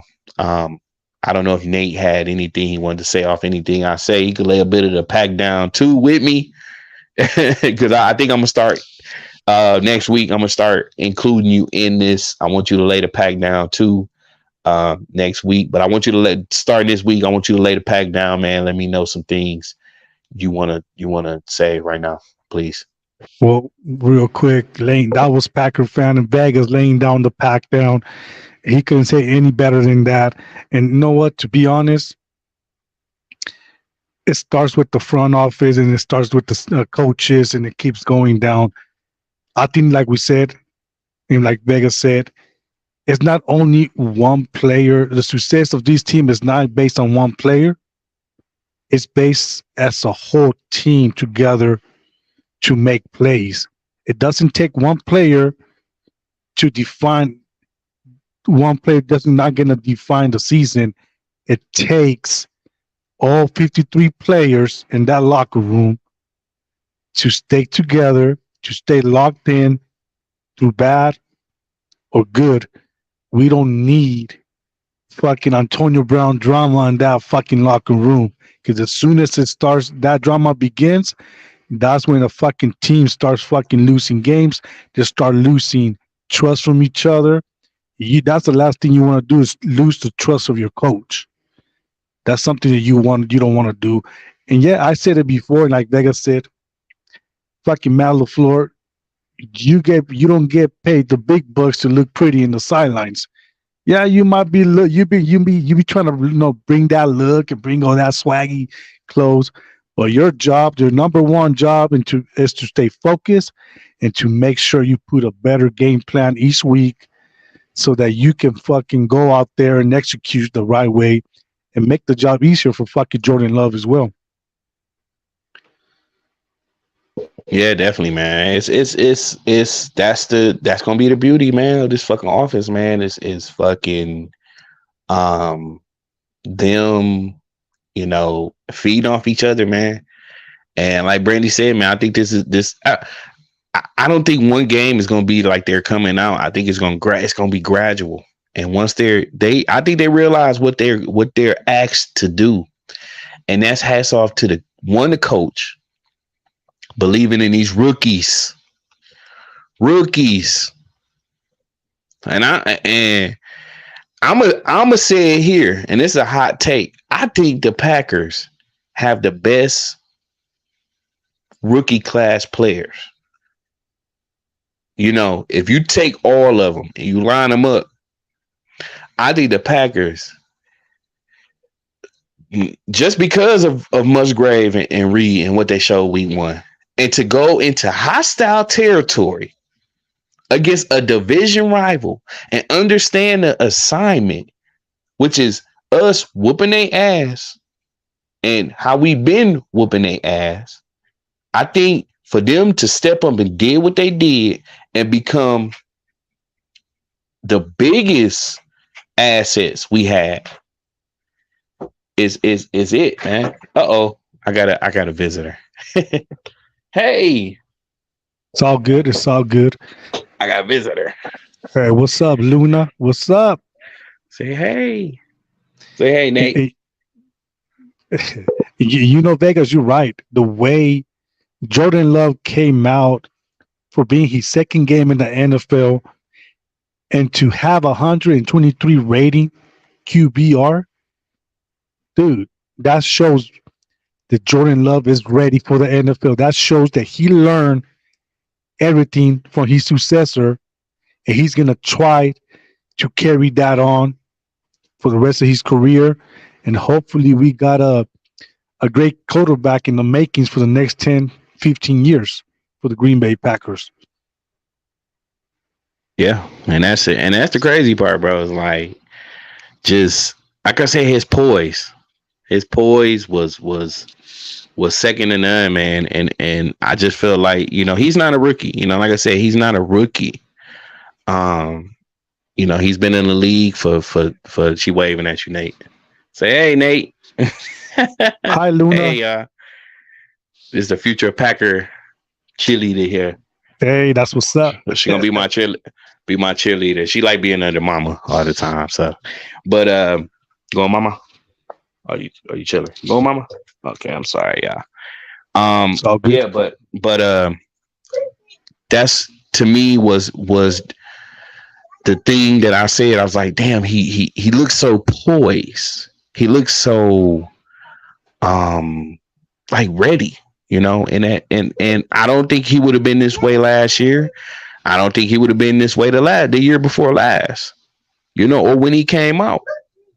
But I felt like he he's embracing his role as the leader, and that's that I love Rashawn Gary coming to him after the game. And you know what I mean? Don't play with him. Don't play with him. You know what I mean? Like, you could see the wheels turning in Jordan's head. Like, fuck, And the same thing with Gary. People question him coming out of college. What the fuck, Rashawn? Why we need him? We got Preston. We got Z. And he learned from two guys who did it at the highest level. And you could tell that he is, to me, he's right behind Jair as our best defensive player. And I want him to succeed. Please stay healthy, Gary. You earned a bag, and I hope we give it to you. And we're gonna find a way to give you that bag that you deserve and keep you as one of the anchors of this defense. And if because unfortunately, I think eventually, I think one thing with drafting Van Ness is he could kind of slide into that Preston role, but Preston even made plays. He pressured. We had, I think, the highest pressures last week, next to the Cowboys. I think the Cowboys had the most, but that motherfucking Parsons, he ain't no fucking joke. But I just love, I love watching this type of team, bro. I like a balanced team, bro. I don't want one side of the ball. We seen the outcome of that, Nate. We've seen a 15-1 fucking team who was outscoring everybody. And when it was time to outscore somebody who figured them out, what happened? We lost. So balance. Some weeks defense might win the game. Other week offense might win again. I think the offense did what they did. And then Quay, as Nate said, hit with that fucking dagger. To say, hey, this shit is over with. But if we can get teams to become one-sided, because at the beginning of the game, teams are going to have, they got what is it, 15 plays drawn up already, how many they want to pass, how many want to run. But we stop the pass, then they're going to have to run. We stop the run, they're going to have to pass. But we shut both down, what can they do? So that's the way you lay the pack down, man. Go in there and lay the pack down on everybody every fucking week. Players who had a bad week play better. Players who had a good week keep it going. Players who, just keep wanting to get better. And that's what I think Jordan said in his press conference. I got that monkey off my back. He got that monkey off that back. And then to go into someone else's, and K8 said that shit perfectly. If we can start beating teams on the fucking road, watch out. Beating teams on the road and then defending your house too, because when people go to Green Bay, bro, the aura of Green Bay, you're walking into history. A lot of teams play good in Green Bay, bro, but to go to people's house and kick the door open and whoop their motherfucking ass, hey, that's a plus, bro. That's how we're going to make the playoffs, I feel. And not only that, you're right, Vegas, and not only that, but can you see the difference of these Packer team in the last few years? The Green Bay Packers defense had to bail out the offense throughout the whole season. Look at it now. The offense took care of their business. Their defense took care of they did their job. 3 and outs. We even stopped the fucking Chicago Bears on 4th and 1. And we got the ball back. That's how you balance a football team. When the offense does their fucking job, it does not expect the fucking defense to bail them out week in and week out throughout the whole season. That's not how you're going to win games. That's not the way you're going to get to the fucking playoffs. Yeah, and I said that. I said the game Jordan had last week, no interceptions. Okay, so he came out that week unscathed. You didn't see anything late. You seen everything in rhythm. You seen everything come out of his hand with some authority. So he got a rocket. You see him go through his reads. Boop, boop, boop. You go watch the game. Go watch the highlights. Watch how his head is on a swivel. His head is scanning. His head ain't focused on what's in front of him. You know what I'm saying? His head was on a swivel, went through his reads, and like Callie said, that Dobbs pass, that wasn't even his first read. I know, look, Dobbs was lined up at 1, but he actually came back because if you seen the pass, it looked damn near no look. It damn near looked like he wasn't even looking at Dobbs. You know what I'm saying? His head was like kind of this way, but that's knowing where. See, the Musgrave play when he hiked the ball and he fumbled it and he picked it up. That was him understanding and knowing where his guys were, and I think he like barely glanced and he threw that bitch up. That's what is going to make Jordan elite. And that's hats off to his receiving cores getting open. Plays with Reed, that side, that big third down. He went through his progression. Reed wide open. And let me don't get you wrong. Sometimes making catches, I mean, like certain I'm gonna tell you, like you can have an impact on a play and not get thrown the ball. If you seen that one pass to Reed, he was wide open. He came across the middle. You seen Heath draw the safety, and boom, Reed came right underneath. So that one Jordan forcing the ball, trying to make the big play, that was Jordan understanding the safety's dropping. Reed, he coming underneath, and he waited, boop, bop, right on him. That's what's going to make this man elite. That's what's going to make this man leapfrog the prior man. Because the last man I know was trying to force a lot of shit to people. when it wasn't open and pretty much trusting his arm. You wasn't trusting the scheme. Jordan trusts the scheme. He trusts that motherfucking LaFleur is going to draw up something to get somebody open. So I need to figure out who that person is, and I need to watch far as the coverage. And you've seen a lot of Cannon. You've seen play switching too. So hats off to that whole offense, man. If the offense can do enough to win, I don't give a fuck what we win by, bro. I'm not here to we don't have to blow everybody out, bro. But we need to get a rhythm, and we need to stay in a rhythm like we have, bro. And I think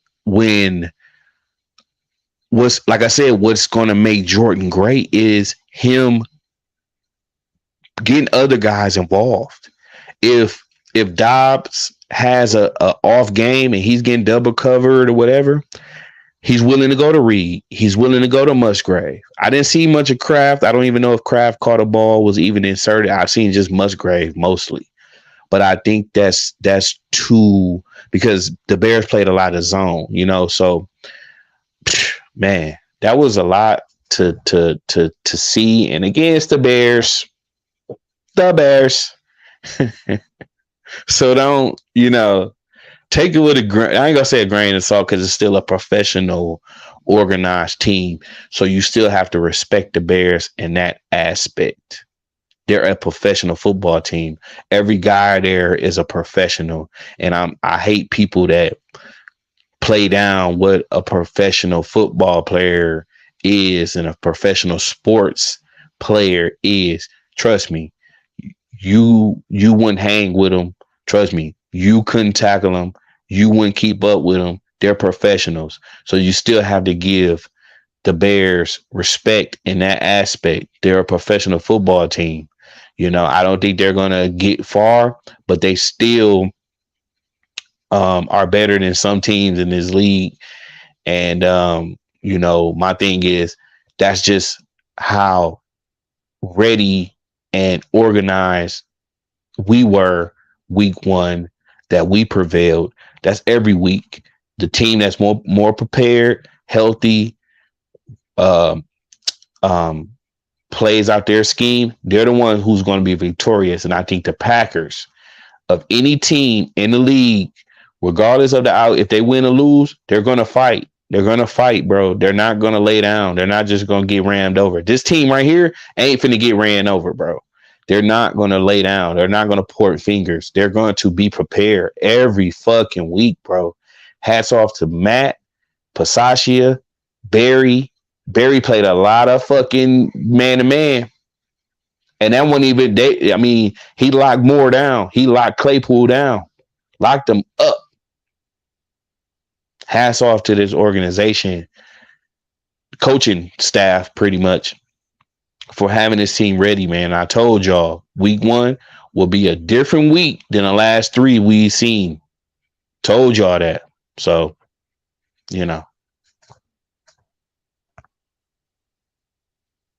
Go ahead, Dave. If you got anything you want to talk, it's this just open the discussion now, bro. It ain't we done with the segment. So, well, as far as the Bears, fuck the Bears.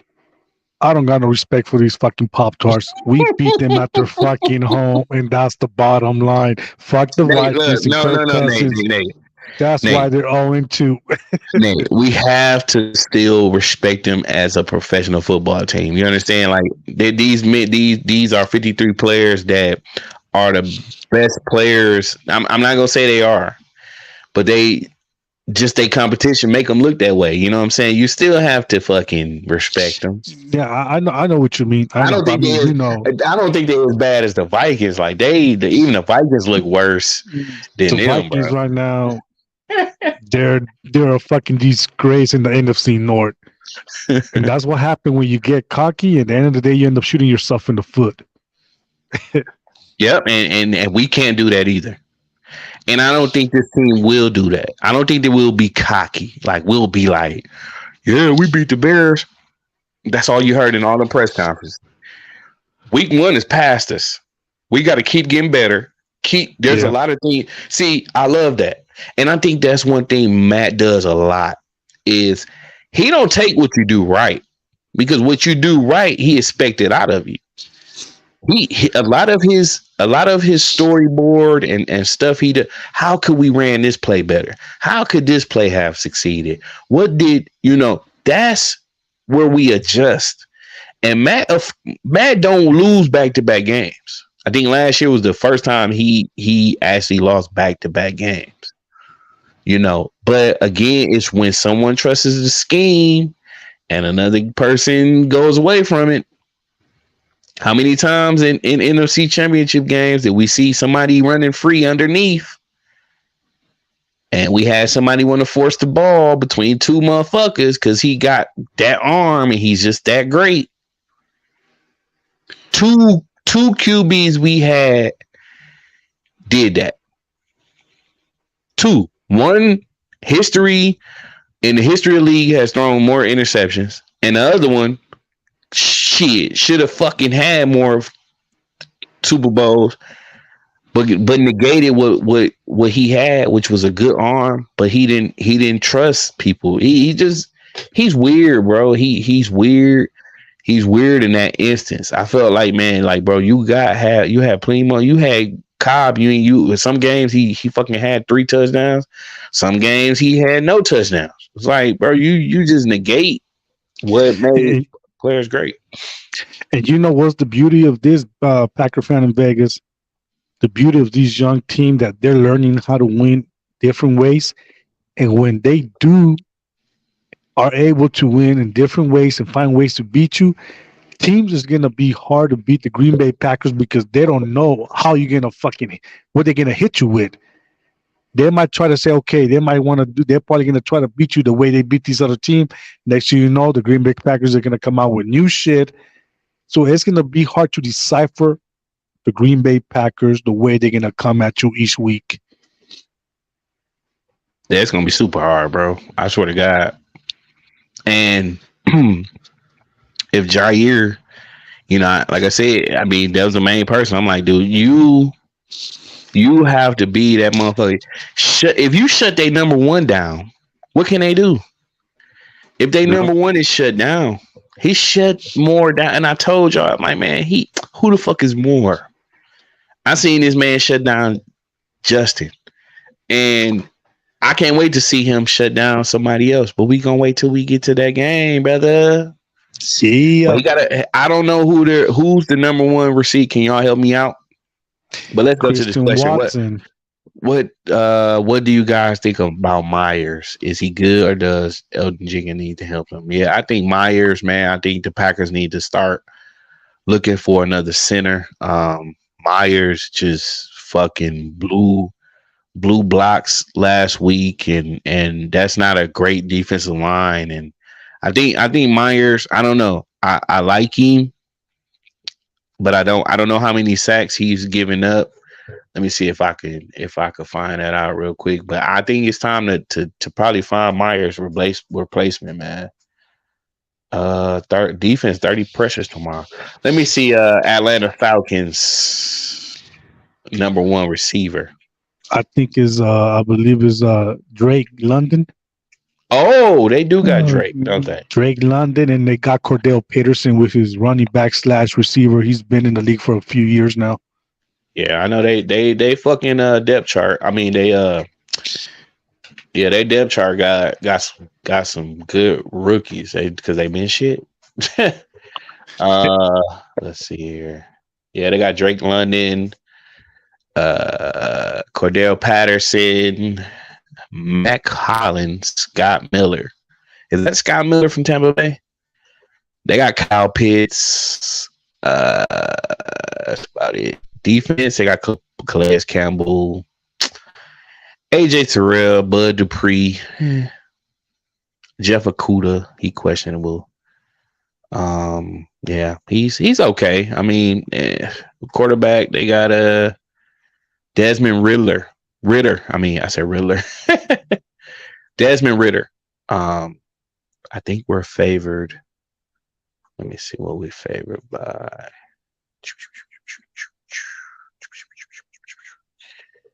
I think we are a favorite. Let's see.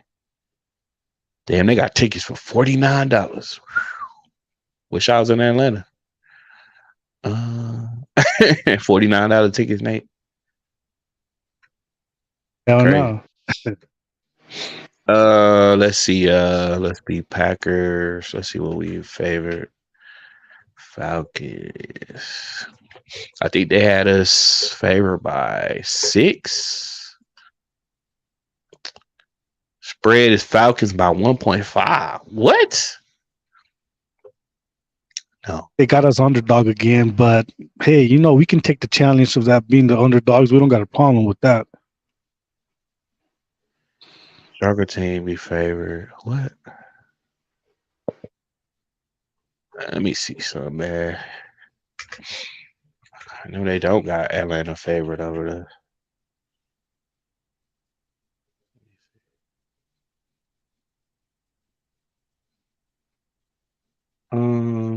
They got us. They changed it. The Falcons are favored by 1.5 points. How? Fuck out of here. Oh shit, Nate dipped out. He probably popped back in. Somebody happened with his phone. Somebody called him or something.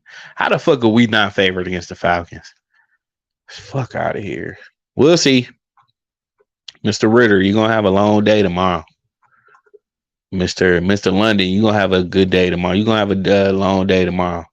It's an early game too. I gotta be up at fucking 9:30 to watch this shit on the day I'm off. Ain't that a bitch? But hey, listen, man, I'm gonna end this shit off. Prayers to Aaron Rodgers. I hated to see him go down last week. People need to get out their head that I got some gripe or something against Aaron Rodgers. All I said is the numbers Aaron Rodgers and the things Aaron Rodgers has done in this organization are more than capable for Jordan Love to do. Jordan Love can he can achieve the same numbers, if not better. Hopefully we don't put Jordan Love in situations where he have to do some of the heroic thing. That's a hard word. Heroic things. Rodgers had to do.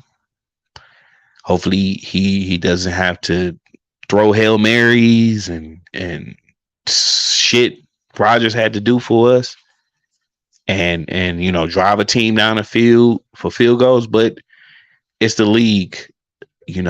That's where he's going to put himself in that echelon of elite. He's going to have game-winning drives. He's going to have to get his kicker in field goal position to win the game. But if the Packers put the emphasis on what needs to be great and we are balanced, it won't have to happen because the defense will make sure that the offense has scored enough points to win the game. So that's where it differs. Like if our defense keeps the offense on the field, off the field, like if we're balanced and the defense is doing enough for the offense to win the game, then he won't have to.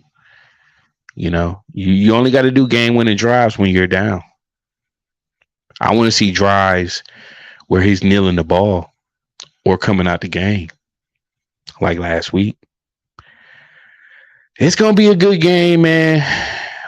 Like I said, early game, first noon game of the season in Atlanta. Turf. Let's hope we come out of there. No injuries. Again, like I said, I wish Aaron Rodgers the best. A casualty of week one, a casualty really of that field. They need to change that fucking field up, bro. It's time to get away from that fucking AstroTurf shit. You know, whether it's freezing or whatever it is, you know, it's time to go to grass. Um, but a lot of factors factor into that. I've seen doctors talk about age and your stretching, the way you stretch, and a lot of shit come into factor. It was a freak play. Wish him the best, man. I'm not against this man. The league is worse off without him. The league ain't the same without him. You know, whether he's our quarterback or not, it is what it is, man. I wanted to see what the outcome of this year was going to be. And you know, that's all I could say about that situation. Hopefully we don't see more starting QBs go down this year. One in that field and period. I don't give a fuck what field it is. You know, I don't want to see the best players in the league not be in the game, because then you got asterisks. It's like, oh well, you know, like you got asterisks for different things, like, oh, the corona, you won a championship during corona, or like the Bucks, y'all won and KD was hurt. Like, come on, bro. Like, and all that bullshit. So my prediction against the Atlanta Falcons tomorrow, and we got a lot of history with this fucking team. My prediction, because I didn't make a prediction video, I'm gonna go Packers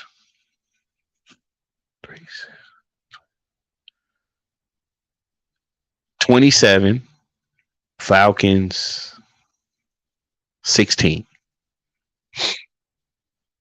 27-16, Packers victorious over the Falcons. Second road game in a row. Packers leave off where they went.